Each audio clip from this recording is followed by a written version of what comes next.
Pemimpin samurai tewas karena kentut. Kemarin saya ke rumah nenek. Saat asik ngobrol, tiba-tiba ada ledakan. Bukan ledakan itu. Terus ledakan apa?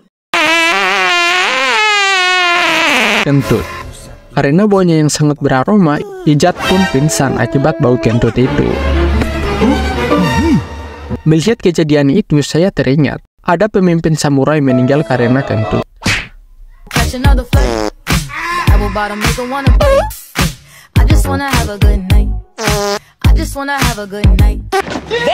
Hah? Apa iya? Masa karena cuma kentut jadi meninggal? Jadi begini ceritanya. Intro dulu.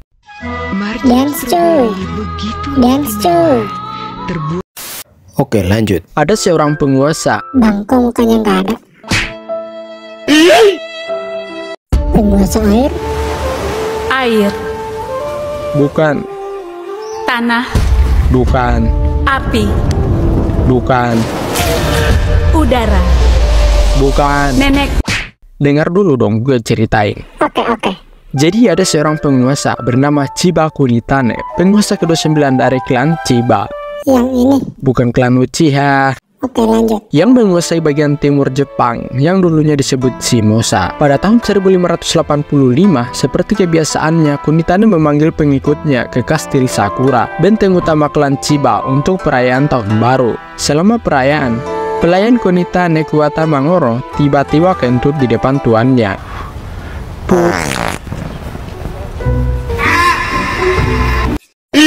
Tak hanya sekali, tapi 2 kali.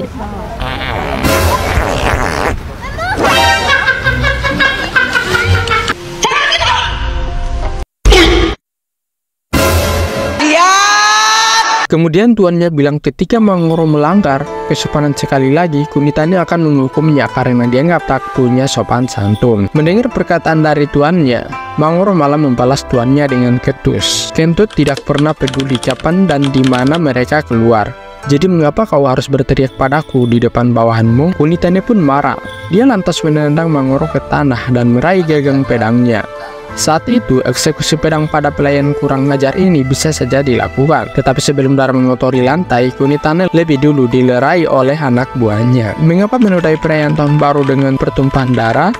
Mengapa penguasa klan harus begitu peduli dengan tindakan tidak penting dari bawahannya? Ujar bawahannya. Tapi tetap saja, kemarahan Kunitane terlalu besar untuk segera mereda. Tak jadi digorok, Mangoro pun dikirim untuk tinggal bersama salah satu pengikutnya selama jangka waktu tertentu. Setelah itu, Kunitane pun memaafkan Mangoro, yang akhirnya kembali ke istana Sakura dan sekali lagi mengambil tugas melayani tuannya. Tapi, seperti kentut yang meninggalkan bau tahan lama, bahkan setelah suaranya tak terdengar lagi, kebencian Mangoro pada cara Kunitane memperlakukannya di masa lampau pun tetap ada.